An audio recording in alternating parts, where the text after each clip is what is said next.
Olá, boa tarde. Boa tarde para quem chegou, para quem está chegando.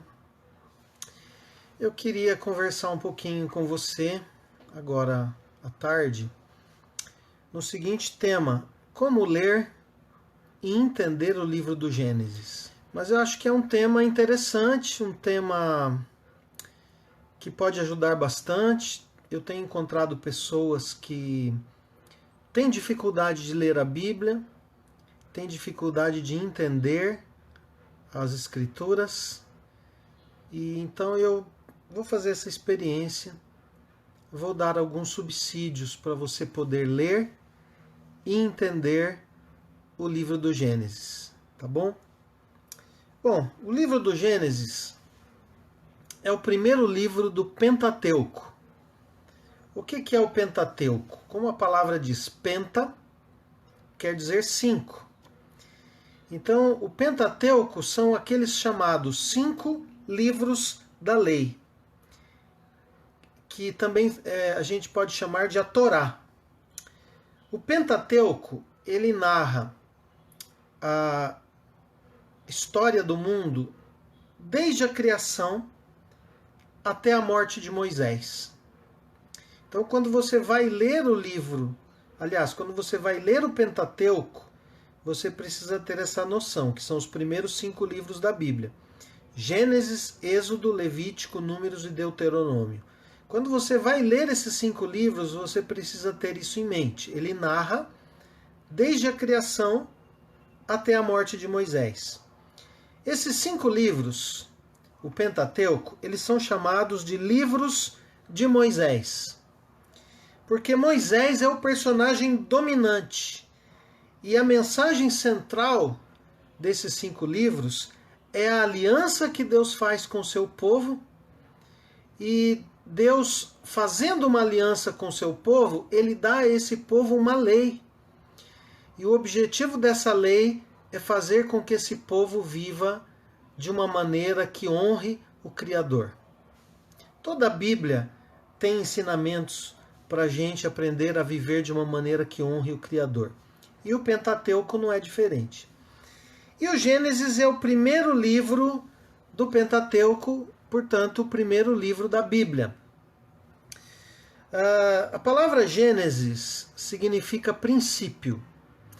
Porque no livro do Gênesis a gente vê o princípio de todas as coisas. Tudo que acontece no Gênesis acontece pela primeira vez na história. É o princípio do mundo, é o princípio dos seres humanos, é o princípio do pecado, é o princípio do sofrimento. Então, tudo começa ali. A promessa de salvação aparece pela primeira vez no Gênesis. O início da civilização, o princípio da família, as primeiras nações, os primeiros idiomas, ao nascimento do povo de Israel. Então, o Gênesis é o livro que conta o princípio de tudo. E Moisés é considerado o escritor, considerado o autor do livro do Gênesis. E o autor de todo o Pentateuco, é claro, com exceção do episódio da própria morte. Aí não podia ser Moisés. Como que Moisés iria narrar, escrever a história da sua própria morte? Então supõe-se que foi Josué que anotou ali, que escreveu essa parte final, porque Josué foi discipulado por Moisés, ele foi o sucessor de Moisés na liderança do povo, depois da entrada na Terra Prometida, e possivelmente ali, quando o livro narra ali a morte de Moisés, possivelmente foi aquele trecho, aquela parte foi escrita por Josué. Mas a história do Gênesis ela vai além de Moisés. Então vamos ver o que a própria Bíblia testemunha sobre a autoria do Gênesis. Lucas 24, versículo 27, diz assim: Jesus, né, estava conversando com os discípulos que ele encontrou no caminho de Emaús. E num certo momento Jesus diz assim para eles: como vocês demoram a entender e crer em tudo que os profetas disseram? Pois era preciso que o Messias sofresse e assim recebesse de Deus toda a glória. Porque os discípulos ali no caminho do Emaús não haviam reconhecido Jesus.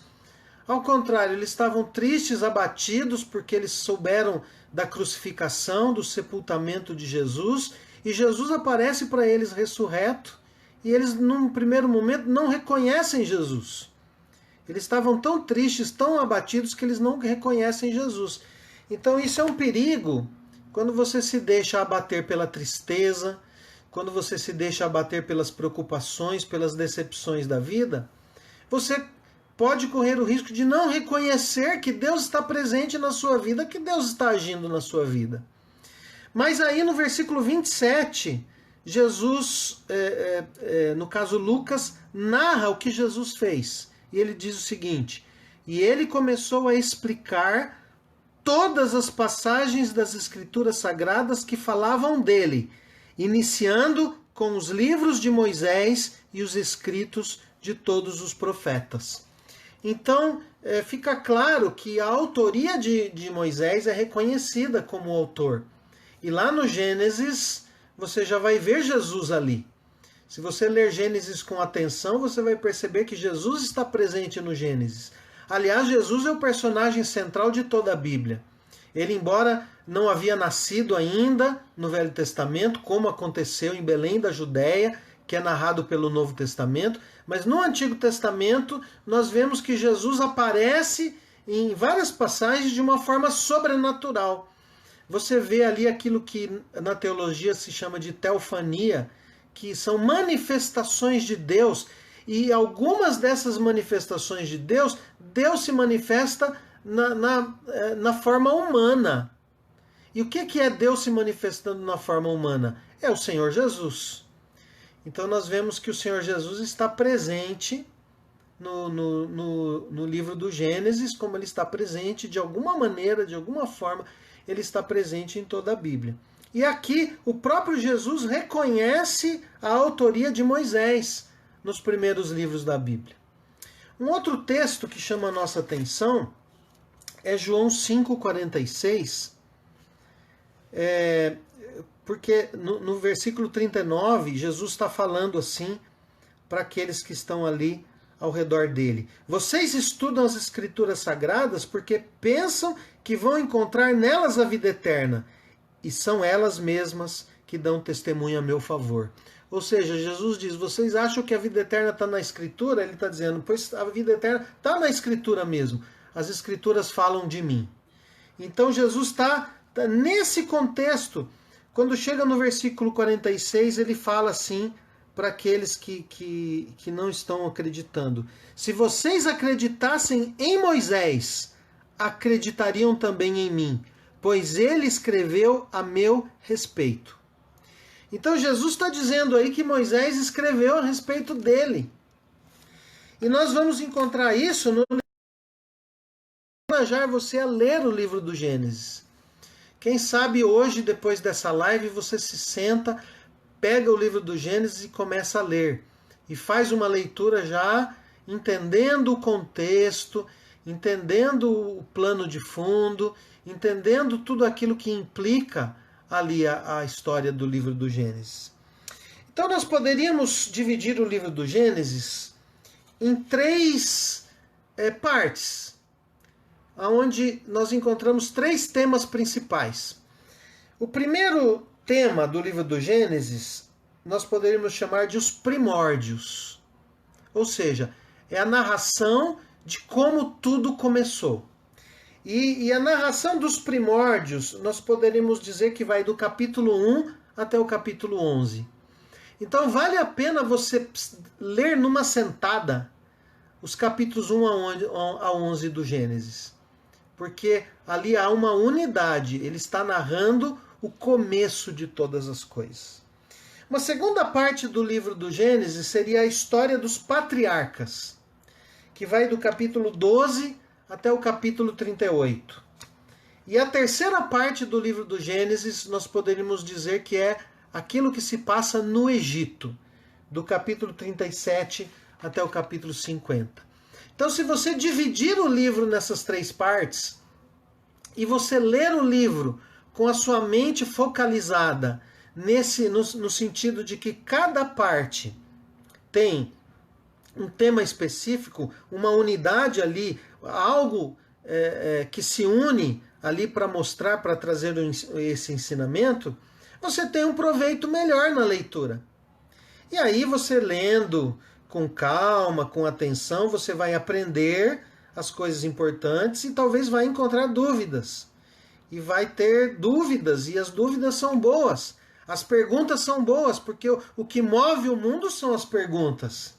E é através das perguntas e das dúvidas que você vai crescer no conhecimento da palavra de Deus. Então, quando a gente fala de estudo das Escrituras, não existe pergunta boba. Não existe pergunta desnecessária. Toda pergunta é importante. E você sempre vai perguntar a partir do ponto em que você está. Então vamos falar um pouquinho sobre esses 3 pontos aí. Sobre essas 3 partes do livro do Gênesis. Do capítulo 1 ao capítulo 11, nós temos ali os primórdios. Ou seja, os princípios de todas as coisas. E o livro começa com a criação. E o relato da criação, ele tem um objetivo. Tem muita gente que vai procurar no relato do Gênesis informações científicas. E o objetivo do relato do Gênesis não é trazer nenhuma informação científica para a gente. A intenção do Gênesis é trazer uma informação a respeito de Deus. Ela traz princípios para a nossa fé, não para a ciência. Por quê? Por várias razões. Primeiro, porque Deus se revelou a uma sociedade pré-científica. Então não havia motivo nem razão para se falar em ciência, nem para se tratar de temas científicos para essa sociedade. Deus, quando se revela, ele se revela num contexto específico. Então, o livro do Gênesis, quando ele relata a criação, ele está dizendo o seguinte: existe um Criador. A lição ali é: existe um Criador. A lição ali é que as coisas que existem não existem como obra do acaso. Existe um Criador. E a narrativa do Gênesis tem esse objetivo de mostrar que existe um Criador e que existe uma organização, uma inteligência por trás da criação. Deus criou as coisas de uma maneira organizada. A ciência veio depois. A ciência veio muito tempo depois. Mas o que é a ciência? A ciência nada mais é do que o homem tentando entender e decifrar os mistérios da criação. Então não existe um conflito entre fé e ciência. Não, muito pelo contrário. A ciência é importante. A ciência nos ajuda a entender muitas coisas. É através da ciência que existem os remédios, é através da ciência que existem os meios de transporte. Então a ciência tem o seu valor. Mas a ciência nada mais é do que o homem tentando entender os mistérios da criação. E isso é lindo. Isso é maravilhoso. Para o homem de fé, não há conflito entre a ciência e a criação. Não há conflito entre a ciência e a fé. Mas quando você vai ler a Bíblia, você não pode ler a Bíblia com olhos científicos, porque não é esse o objetivo do livro. O objetivo do livro é revelar que existe um Criador, como eu falei, e há uma organização na criação. Há uma ordem, porque há uma inteligência por trás da criação. Bom, nos primeiros 11 capítulos do Gênesis, então, nós vemos o começo do mundo, o começo das pessoas, o começo das nações e o começo da variedade de idiomas. E esse princípio de tudo, ele prepara o cenário para algo que Deus deseja fazer através de uma nação, que é Israel. Algo que Deus vai fazer centenas e milhares de anos depois daquele tempo. Então nós poderíamos resumir esses 11 primeiros capítulos com 3 palavras: Éden, dilúvio e Babel. Nós poderíamos dizer que esses são os 3 eventos marcantes, os 3 eventos que são divisores de água na história do Gênesis: Éden, dilúvio e Babel. A segunda parte do livro do Gênesis, que vai do capítulo 12 até o capítulo 38, nós poderíamos chamar de, como eu falei, os patriarcas. Ele vai colocar a história dos patriarcas de Israel e como que essa história se encaixa no todo. E essa história é interessante, ela está estrategicamente entre a criação e a história que se passa no Egito. Então é muito interessante entender isso. Então a história dos patriarcas vai do capítulo 12 até o capítulo 38. Deus então dá início, através do chamado dos patriarcas, da revelação que Deus faz aos patriarcas, da direção, do cuidado, da bênção, da proteção, através de tudo aquilo que Deus faz com os patriarcas, Deus está trabalhando para formar uma grande nação, que é a nação de Israel. E a nação de Israel, ela tem um propósito no plano de Deus. Por quê? Porque a nação de Israel, ela se levanta, ou melhor, é levantada por Deus para ser a nação que vai revelar Deus a todas as outras nações.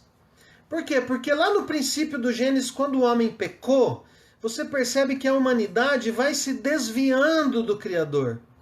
A humanidade vai se desviando até que chega um momento em que muitos não sabem mais quem é Deus. Algumas gerações depois, as pessoas não sabem mais que existe um Criador. A humanidade toda se distanciou do Criador. E aí, Deus começa a trabalhar para se revelar a essa humanidade que se afastou dele, que se esqueceu dele, que não sabe mais quem ele é. E aí a gente vê em toda a história Deus trabalhando para se revelar, para poder atrair o ser humano de volta para si mesmo. E a nação de Israel ocupa esse papel porque havia muitas nações e cada nação naquele tempo tinha o seu Deus. Então Deus adota Israel, forma Israel como povo, adota Israel como povo, e Deus vai se manifestar em Israel. E quando Deus se manifesta em Israel, o que ele mostra para todas as nações? Que o Deus de Israel é o Deus mais poderoso. Ele é mais poderoso do que todos os deuses de todas as nações. Por quê? Porque a revelação ela é gradativa. A revelação ela vai acontecendo passo a passo. Então, depois de se revelar como o Deus mais poderoso, Deus chama Israel e diz o seguinte: olha, vocês precisam dizer o seguinte, que eu não apenas sou o Deus mais poderoso, mas eu sou o único Deus verdadeiro. Os deuses das nações não são deuses verdadeiros. Eu estava dizendo que Israel ocupa uma parte importante no plano de Deus para o mundo. Porque Israel vai revelar o Criador a todas as outras nações que haviam se esquecido dele. Deus vai revelar Deus a um mundo que se afastou dele. E Israel então ocupa esse papel importante. Primeiro, Israel revela Deus como um Deus que é o Deus mais poderoso. E depois ele se revela como, na verdade, o único Deus verdadeiro. Então tudo isso a gente vê na história dos patriarcas. Então, o plano de Deus, ao construir uma nação, que é Israel, é fazer com que todas as nações da terra sejam abençoadas. É fazer com que todos os povos da terra sejam abençoados. Então, o propósito de Deus ao abençoar Israel não é apenas que Israel seja uma bênção, mas é fazer com que Israel seja um instrumento. Porque Deus não deseja abençoar apenas Israel. Deus deseja abençoar todas as nações. Deus deseja abençoar todas as famílias da terra, todas as pessoas da terra. E Israel, então, é um instrumento. Então, Deus forma Israel e dá a Israel uma terra. Por quê? Porque naquele tempo, uma nação só podia ser livre se uma nação tivesse terra. Aquela nação precisava de uma terra. Deus, então, forma uma nação e dá uma terra a essa nação. Dá uma terra ao seu povo. E é nessa terra e através desse povo que milhares de anos depois Deus vai cumprir a sua promessa de enviar o Salvador. E a promessa do Salvador está em Gênesis. A promessa do Salvador está ali já no capítulo 3 de Gênesis. Logo depois da queda, Deus promete enviar o descendente da mulher que vai esmagar a cabeça da serpente. O que ele está falando? Ele está falando de uma pessoa, de um ser humano que vai ser levantado por Deus para desfazer as obras do diabo. E nós entendemos que essa pessoa é o Senhor Jesus. Então o Senhor Jesus está no Gênesis. O Evangelho é anunciado no Gênesis. Porque no Gênesis tem uma palavra de esperança e de restauração para a humanidade através do descendente da mulher. E depois Deus vai trabalhando, Deus chama os patriarcas, chama Abraão, chama Isaac, chama Jacó, e os 12 filhos de Jacó, eles iniciam as 12 tribos de Israel, e as 12 tribos, através das 12 tribos é que se forma a nação de Israel, que é uma nação que foi chamada por Deus com um grande privilégio, mas junto com esse grande privilégio, uma grande responsabilidade. Qual é o privilégio? Qual é a responsabilidade? Anunciar a grandeza de Deus a todas as nações. Anunciar o Criador para todas as nações. Então esse é o propósito de Israel. O problema é que num determinado momento da história de Israel, Israel se sentiu tão privilegiado que esqueceu da sua responsabilidade. E aquele termo que a gente encontra, nações, povos, no Antigo Testamento, e que no Novo Testamento é a palavra gentios, que significa etnias, que o judeu passa a usar gentios num sentido pejorativo, no sentido de minimizar os outros povos e de se considerar um povo privilegiado. Na verdade, é por causa dos gentios que Deus elegeu Israel. É por causa dos povos não alcançados, é por causa das nações que Deus chamou Israel. O privilégio de Israel não é só um privilégio para que Israel dissesse, não, nós somos o povo de Deus e o resto é o povo. O resto são as gentes. O resto é gentalha, que eu acho que é mais ou menos o que significava a palavra gentil na boca do judeu daquela época. Então, Deus chama Israel para que, através de Israel, Deus fosse conhecido de todas as nações. Qual que era a intenção de Deus em dar a sua lei ao seu povo? É fazer com que a sociedade de Israel fosse uma sociedade tão justa, tão fraterna, tão igualitária, que as outras nações iriam olhar para Israel e dizer, vejam como eles são. É por causa do Deus que eles servem que eles são assim. É por causa disso. E então vamos a Israel. Vamos a Israel para nós aprendermos sobre essa justiça, para nós aprendermos sobre esse Deus a quem eles servem. Esse era o objetivo de Israel. Que Israel fosse como uma luz para as nações.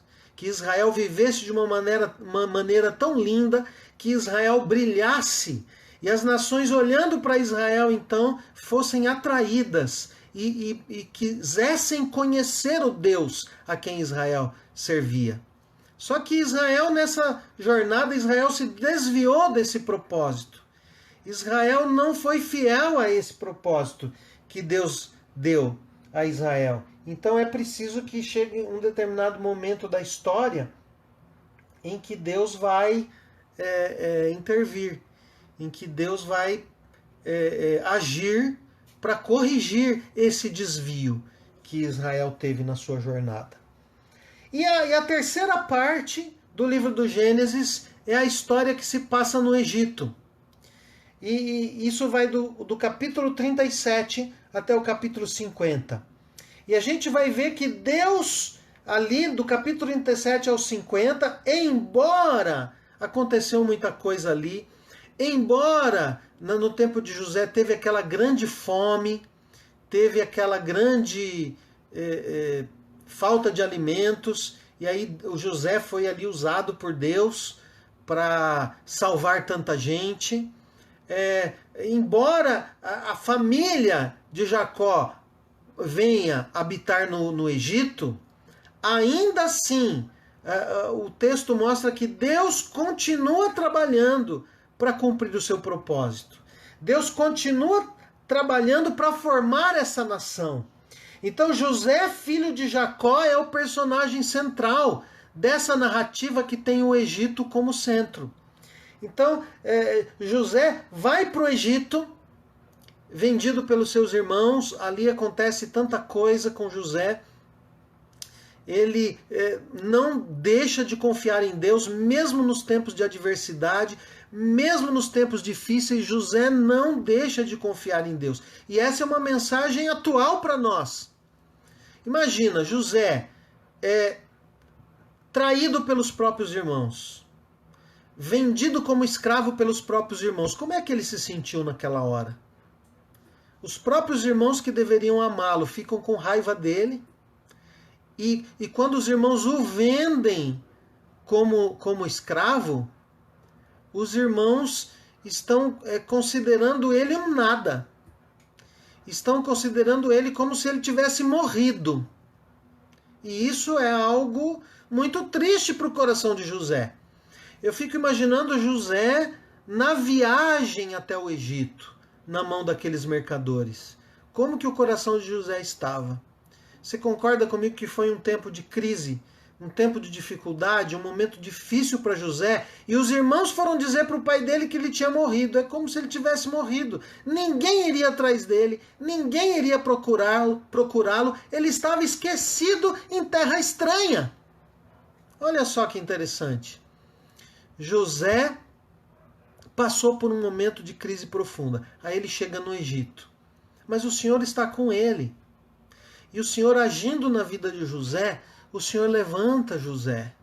José vai trabalhar como escravo na casa de Potifar, e logo ali José se destaca, porque José não fica murmurando a sua dificuldade. José não fica reclamando da vida. José confia em Deus. E ele floresce aonde Deus o planta.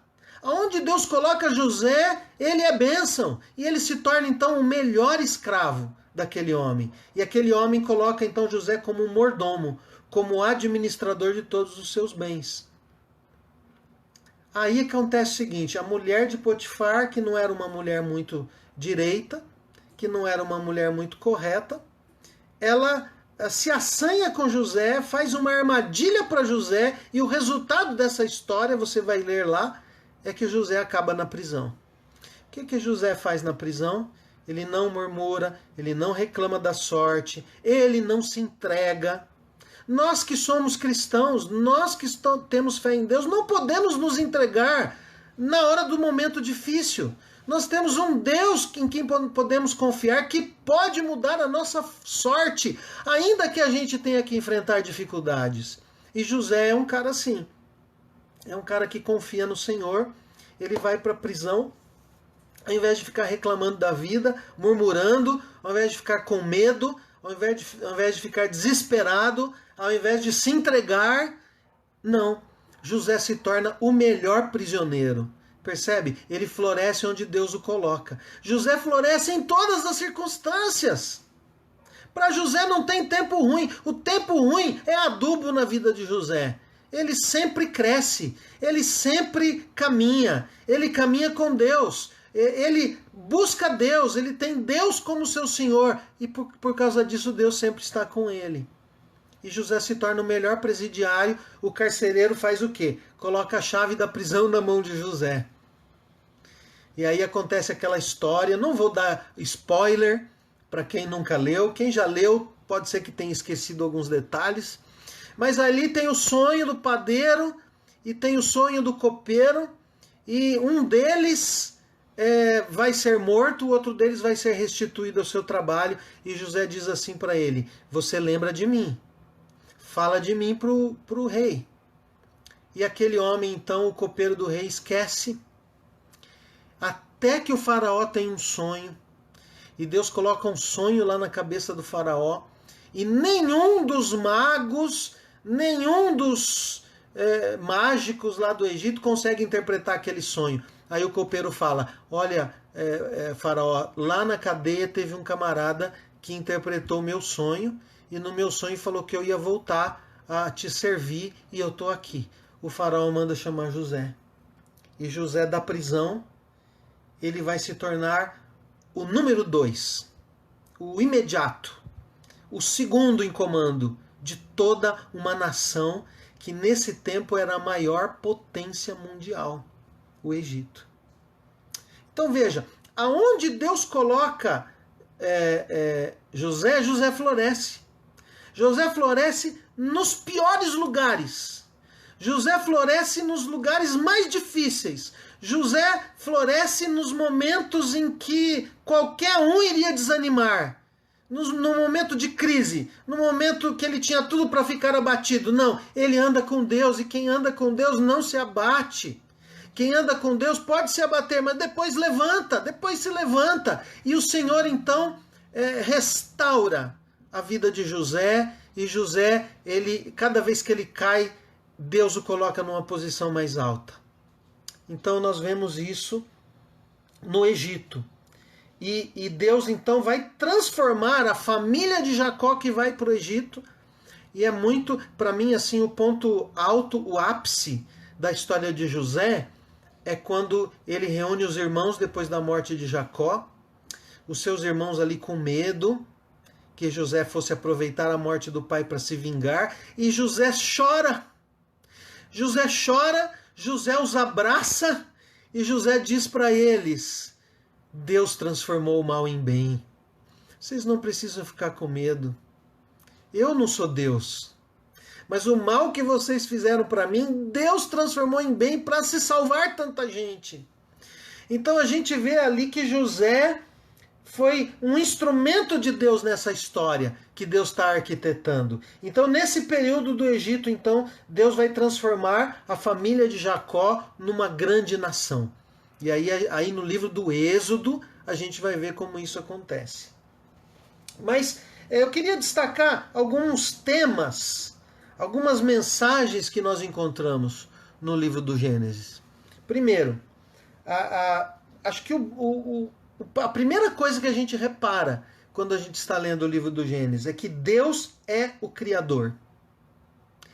E se Ele é o Criador, Ele é o Todo-Poderoso, porque Ele criou todas as coisas do nada, somente com a sua palavra. Você consegue imaginar um poder tão grande assim? Apenas Ele desejou, Ele quis, Ele falou, e cada coisa que Deus fala acontece, se cria, é criado, vem à existência do nada. Então, saber que nós servimos a um Deus que tem esse tamanho de poder deveria fazer o nosso coração descansar. Nós não estamos sozinhos. Nós não estamos abandonados à nossa própria sorte. Deus tem o controle da história. E preste atenção, no meio dessa crise que está acontecendo mundial, Deus está trabalhando. Deus não abandonou o mundo. Deus está agindo na história. Deus está trabalhando. Deus está sempre trabalhando para cumprir o seu propósito. O Criador, Ele não apenas é o Criador, ele é o mantenedor da criação. E Deus cuida da criação. E Deus cuida de nós. Deus cuida do seu povo. Nada escapa ao controle dele. A sua vida não é um trem desgovernado. Deus está no controle. Ainda que nós tenhamos que passar por momentos difíceis. Ainda que nós tenhamos que passar por momentos de apreensão.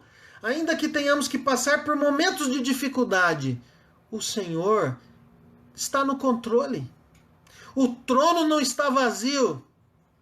Ele tem o controle da história. E Deus está falando no meio de toda essa crise. Deus colocou toda a humanidade quieta para ele poder falar. Para ele poder transmitir a sua mensagem. Para ele revelar que ele é o único Deus. E isso é lindo. Isso é maravilhoso, isso traz conforto, traz coragem ao nosso coração, isso traz ânimo para o povo de Deus, mas isso também traz preocupação para aqueles que estão andando longe de Deus, para aqueles que têm ofendido a glória de Deus, para aqueles que estão desafiando o Criador. Eles precisam ficar preocupados. Mas com tudo isso, Deus está dando a essas pessoas a oportunidade de se arrependerem. Deus está chamando ao arrependimento. Através da crise, Deus chama o pecador ao arrependimento. Através da crise, Deus corrige o seu povo. Deus corrige a sua igreja. Deus chama a sua igreja ao arrependimento. Porque, gente, vamos pensar. Aqueles que se dizem cristãos, a igreja do Senhor no nosso tempo, como a igreja do Senhor tem se desviado da palavra do Senhor, como a igreja do Senhor tem inventado tantas coisas que não honram a Deus, como os que se dizem cristãos têm vivido uma vida que desonra o Criador. E Deus vai falando, Deus tem enviado os seus profetas, Deus tem enviado muitos pastores sérios, pregadores, homens de Deus, chamando o seu povo ao arrependimento. E o seu povo está como? Dormindo. Dormindo. A obra missionária precisando de recursos. E os crentes retêm o recurso. Os crentes gastando os seus recursos somente consigo mesmos. Sem investir na obra de Deus. Deus está vendo tudo isso. A igreja brasileira voltada só para si, não só no Brasil, no mundo todo. A igreja voltada para os seus projetos, para as suas coisas, para o seu benefício, e a obra missionária enfrentando grandes dificuldades. A uma hora Deus tinha que chamar o seu povo ao arrependimento. Uma hora Deus tinha que parar o seu povo, para o seu povo parar, pensar e refletir. Mas nesse tempo, aqueles que estão andando longe de Deus são chamados ao arrependimento. Mas aqueles que têm sido fiéis, aqueles que têm lutado para andar com o Senhor, serão fortalecidos. E você que tem andado com Deus, você que tem lutado, feito de tudo para ser fiel a Deus, que tem buscado o Senhor, que faz parte daquilo que a Escritura chama de o remanescente fiel. O remanescente fiel sempre existiu. Ele sempre existe. Quando todo o povo de Deus se desvia, sempre tem alguns que permanecem no caminho certo. A estes, Deus chama e vai fazê-los florescer no meio dessa crise. Como José floresceu em cada momento de crise. Entendeu? Então busque a Deus. Esse é um tempo para buscar mais a Deus. É um tempo para se humilhar diante do Senhor. É um tempo para chorar diante de Deus. É um tempo para buscar o Senhor, para dizer: Deus, eu achava que eu te conhecia, mas eu não te conheço. É um tempo de abrir as Escrituras e dizer: Deus, eu preciso de uma palavra do Senhor para esse tempo. E aí você vai à Escritura, Deus vai falar com você. Deus vai falar com você. Busque o Senhor, busque a palavra, tenha mais tempo de comunhão com Deus, mais tempo de comunhão com a palavra. Esse é um tempo para isso. Esse é o tempo das primeiras dores. Esse é um tempo que antecede a volta de Cristo. Esse é um tempo de sinais que antecedem a volta de Cristo. Esse é um tempo de reflexão, é um tempo de arrependimento. Primeiro, os pecadores, aqueles que estão andando longe de Deus, precisam se arrepender. Estão sendo chamados ao arrependimento. Mas principalmente o povo de Deus, que tem vivido uma vida cristã pobre, que tem vivido uma vida cristã inconsequente, que tem vivido uma vida que não leva Deus em consideração. O povo de Deus que tem sido muito mais influenciado pela cultura do que pela Escritura, precisa se humilhar diante do Senhor. Pedir perdão ao Senhor, pedir Deus, ok, entendi o recado, me ajuda a florescer nesse tempo de crise e anunciar a tua glória às nações. Porque Deus, Ele vai fazer com que a glória dEle prevaleça. Ele vai fazer com que a glória dEle seja reconhecida, de uma maneira ou de outra. Que seja pela sua vida e pela minha vida, que seja pela igreja, que o mundo possa ver uma igreja mais humilde, que o mundo possa ver uma igreja mais centrada na Escritura, uma igreja mais centrada na palavra de Deus e nos princípios que Deus revelou. Então, algumas mensagens do livro do Gênesis. Primeiro, Deus é o Criador, e se Ele é o Criador, Ele tem um plano. E dentro desse plano, Ele escolheu Israel, e Israel tem um propósito, porque é em Israel que Deus vai enviar o Messias. Uma segunda mensagem que nós podemos destacar aqui no livro do Gênesis é que Deus criou o homem e a mulher. Deus não criou só o homem. Olha que interessante. E o Gênesis diz que Deus criou o homem e a mulher à sua imagem. Entendeu? A mulher é a imagem de Deus, tanto quanto o homem é a imagem de Deus. Isso está no Gênesis. Então, hoje muitos estão falando aí contra o feminicídio, contra a questão das mulheres não terem os mesmos direitos e tudo. A Bíblia já deixou isso claro desde o começo. É que a nossa sociedade não se volta para a Escritura. Aliás, a sociedade mundial tem rejeitado a Escritura, tem rejeitado a Deus, por causa de uma mensagem politicamente correta, por causa da, vamos dizer assim, entre aspas, a ditadura do politicamente correto tem que deixar Deus de fora. Mas Deus já havia revelado isso. Deus já tinha colocado essa revelação aqui. Então Deus cria o homem à sua imagem e semelhança, a mulher à sua imagem e semelhança, mas Deus cria o homem e a mulher com um propósito, que é ter um relacionamento pessoal com Ele.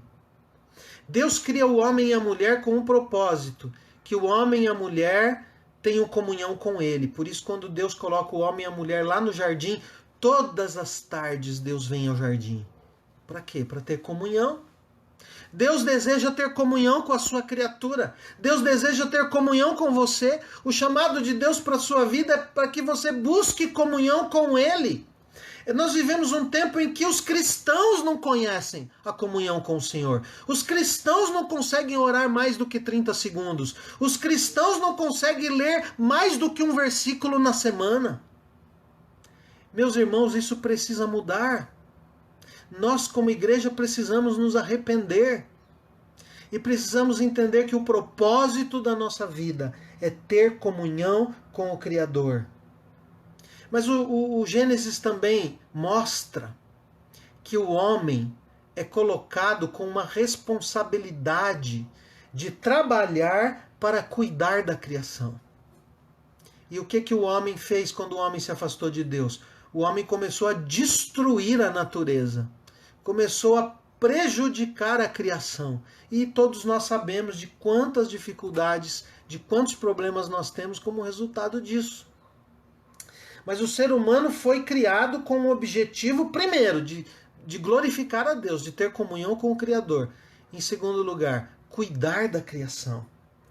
E o Gênesis também mostra que o homem foi criado livre. Livre para escolher. Mas quando o homem faz uma escolha errada, E é interessante que a gente precisa entender bem ali o relato da tentação, o relato da queda, a mensagem central que o diabo tenta passar ali para enganar o homem e a mulher é que se eles desobedecessem, eles seriam como Deus. A tentação ali não é simplesmente comer uma fruta. Embora o mandamento de Deus ele precisa ser obedecido, quer a gente entenda, quer a gente não entenda. Mas a chave da tentação é que o diabo diz para o homem, se você comer essa fruta, você vai ser como Deus. Deus enganou você. Ele falou que se você comesse você ia morrer. Nada, é pegadinha. O que Deus fala não se escreve. O diabo estava dizendo que Deus era mentiroso. Estava dizendo que não se podia confiar na palavra de Deus. Ele distorceu a palavra de Deus. E ele disse assim, come, você vai ser como Deus. Qual é o problema de uma pessoa querer ser como Deus? É que Deus não precisa de nada. Deus não precisa de ninguém. Deus é autossuficiente. E o homem, quando decide comer aquela fruta, ele vai atrás da autossuficiência. Ele vai atrás da independência. Então a raiz de todo o pecado é a independência em relação ao Criador. Esse é o problema. Se você olhar para a sua vida, quando que você peca? Quando você não está em comunhão com Deus. Quando você não pensa em Deus. Quando o seu pensamento está voltado para outra coisa. É aí que você peca. Por quê? Porque a raiz do pecado é a independência em relação ao Criador. Então, o livro do Gênesis ele fala isso também. E ele diz que a partir do momento que o homem pecou e se afastou do Criador, começa uma vida de sofrimento. O sofrimento vem daí. Eu acho muito engraçado algumas pessoas, eu vou até fazer assim, eu acho muito engraçado aquelas pessoas que falam assim, se Deus existisse, não haveria sofrimento no mundo. É tão fácil falar isso, né? Agora me fala uma coisa, por que existe sofrimento no mundo? Porque a raça humana, nós escolhemos fazer as coisas da nossa própria maneira. Porque enquanto era da maneira de Deus, não havia sofrimento. Enquanto era da maneira de Deus, não havia problema nenhum. Quando que começou a haver problema? Começou a haver problema quando o homem decidiu fazer as coisas do seu jeito. E o que é o mundo hoje? O mundo hoje é o resultado das nossas escolhas erradas. O mundo hoje é o resultado de nós decidirmos viver a vida sem levar em conta qual é a vontade do Criador. Nós escolhemos isso. Nós fizemos essa escolha. E o mundo está assim. Deus não é culpado porque o mundo está assim. Nós somos os culpados. E por causa disso, Deus está nos chamando de volta para Ele. Deus está nos chamando para nos reconciliar com Ele. Há milhares de anos Deus tem chamado. E agora nessa crise, Deus resolveu gritar. Deus resolveu dar um grito com a humanidade. Deus disse o seguinte, para todo mundo. Para todo mundo existe um Criador. E nós somos chamados, meus irmãos, para essa tarefa de dizer para esse mundo que se arrependa. Mas nós não temos autoridade para dizer para esse mundo se arrepender se a nossa vida não for uma vida íntegra. Porque eu já disse isso, vou repetir. Quando você prega uma mensagem que você vive, você desperta a fé. Mas quando você prega uma mensagem que você não vive, aumenta a incredulidade. Então, nós não temos nada para dizer para o mundo se nós não corrigirmos primeiro a nós mesmos. Se nós, como igreja, não nos humilharmos diante de Deus e nós não formos mais humildes. Nós precisamos corrigir a nossa própria vida para nós termos autoridade para dizer a esse mundo, Deus está chamando ao arrependimento. Porque antes de chamar o mundo ao arrependimento, Deus está chamando a igreja ao arrependimento. Então, o livro do Gênesis, ele traz as consequências do pecado. Quais são as consequências do pecado? O sofrimento. em todos os níveis, em todos os sentidos. O sofrimento, a doença, a morte, o envelhecimento, tudo isso é consequência de nós nos afastarmos do Criador. Mas Deus não dorme. Deus está trabalhando. Deus está chamando pessoas. E você que está hoje aqui, já parou para pensar que Deus está chamando você? Deus está chamando você que talvez se tornou um cristão nominal, ou seja, se identifica como cristão, mas não tem vivido como cristão. Se identifica como cristão, mas a sua vida está toda errada. Talvez você ouviu um evangelho deturpado, talvez você ouviu um evangelho errado, não o verdadeiro evangelho de Cristo, e a sua vida então tomou um rumo errado. É a tal história, quando uma pessoa está com muita sede, e não tem água em lugar nenhum, e oferecem para ela uma água suja, ela vai beber aquela água suja, ela não conhece a água melhor. E eu quero dizer que nesta geração, muitos têm recebido um falso evangelho.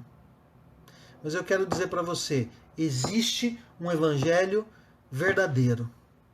E o evangelho verdadeiro é o evangelho que transforma vidas. O evangelho, quando uma pessoa tem um contato com o verdadeiro evangelho e tem um encontro com Jesus, a vida dessa pessoa é completamente transformada. É isso aí. Bom, e o terceiro tema da mensagem do Gênesis que eu queria destacar é o seguinte: Deus faz uma aliança. Deus faz uma aliança. Por quê? Porque Ele ama a criação. Ele ama as pessoas que Ele criou. E Ele ama a raça humana. Porque o ser humano foi criado à sua imagem e semelhança.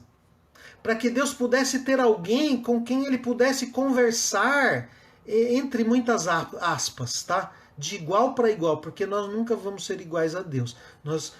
Deus está muito, muito, muito, infinitamente acima de nós. Mas Deus nos criou como alguém, em Hebreus diz que superiores aos anjos, com quem Deus pudesse se relacionar, que seria uma criatura à sua semelhança.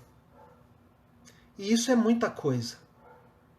Então Deus ama a criação. Então, por causa do amor de Deus pela raça humana, Deus fez uma aliança com Israel. Mas o objetivo dessa aliança com Israel era alcançar todas as nações, todas as famílias da terra, todos os povos. E Deus, então, no Gênesis, Ele já promete a salvação. E Israel é escolhido para levar essa luz de Deus às nações. Então o livro do Gênesis, ele começa na criação e ele vai até a morte de José. Ele tem um período de aproximadamente 2.315 anos. Então quando você estiver lendo o livro de Gênesis, tenha isso em mente. 2.315 anos. Desde a criação até a morte de José. E eu queria parar por aqui para você ter tempo de começar a ler o Gênesis, para você ter tempo de pensar nessas coisas que eu falei. Quem sabe você não teve tempo aí de anotar, você pode ouvir de novo essa mensagem. E eu vou voltar depois e com uma segunda parte. Eu quero trazer algumas lições que nós encontramos no livro do Gênesis para abençoar sua vida. Então, que Deus te abençoe. Muito obrigado por você que entrou aí, que está aí. Foi bom a gente estar junto aqui. Foi um tempo especial para mim. Se você tiver dúvidas, perguntas, pensa aí, me manda. Eu vou fazer uma segunda live nesse tema. Como ler e entender o livro do Gênesis. Então fique com Deus e que o Senhor te abençoe.